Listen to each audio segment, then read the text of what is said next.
àwọn asòfin orílẹ̀-èdè Nàìjíríà yóò máa mọ ohun tó kàn. Nǹkan tá a sọ pé kí òkó bó wọn bọ̀ wọn ò mà bọ́, wọ́n ní àwọn lè bọ igba abẹ́rẹ́ lóòkùn. Ẹ wá gbọ́ ohun tí wọ́n wí ni.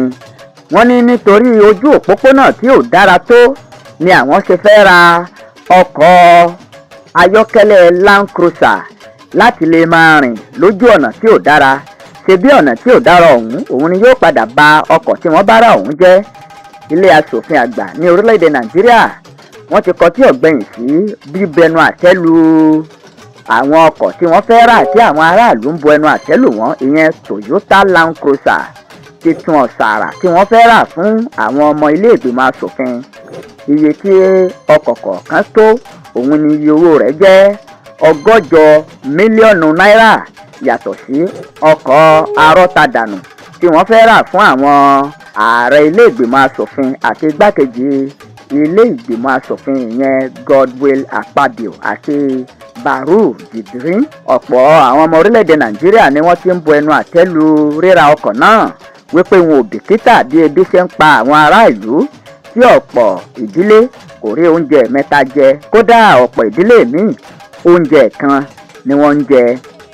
Àjọ ajàfọ́tò ọmọnìyàn ìyẹn Human Rights Writers Association wọ́n ti gbójú agan sí wọn, wọ́n sì ti kọ̀wé sílé ẹjọ́ wípé kí wọ́n ó dá àwọn ọmọ ilé ìgbìmọ̀ asòfin àti àwọn mínísítà yìí lọ́wọ́ kọ́ wípé wọn ò bìkítà bí ebi ṣe ń pa àwọn ará ìlú. Ọkọ̀ Land Cruiser ni wọ́n fẹ́ rà fún ìgbáyégbádùn ara wọn. Human Rights wọ́n jẹ́ kó di mímọ̀ wípé owó tí wọ́n fẹ́ fi ra ọkọ̀ yìí ó máa pọ̀ ju, tó sì jẹ́ wípé púpọ̀ nínú àwọn ọmọ asòfin yìí ni wọ́n ní ọkọ̀ mẹ́ta ó kéré tán tí wọ́n fi ń ṣẹ̀ṣẹ̀ rìn. Bákan náà ni àjọ kan Social Economic Rights and Accountability Project (SERAP) wọ́n ti sọ báyìí wípé ríra ọkọ̀ yìí ó tọ́ka sí wípé àwọn ọmọ ilé ìgbìmọ̀ asòfin wọn ò bìkítà bí àwọn ọmọ orílẹ̀-èdè Nàìjíríà tí wọ́n bá lè kú kí wọ́n ó kú. Àmọ́ o, ilé asòfin àgbà ní àwọn asòfin nílò irúfẹ́ àwọn ọkọ̀ báyìí nítorí wípé àwọn ará ìlú wọ́n máa ń dìgbò lu àwọn ni wọ́n sì máa ń kọjú ìjà sí tí àwọn bá wá sí ẹkùn tí wọ́n ti dìbò yàn wọn.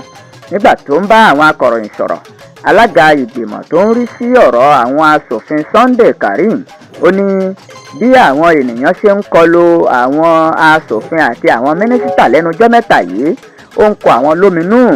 Karim ní ọ̀pọ̀ àwọn mínísítà ní ọkọ̀ mẹ́ta lóòótọ́, ṣùgbọ́n ọkọ̀ Land Cruiser yìí òun ni ó jẹ́ irinṣẹ́ wọn tó lágbára jù.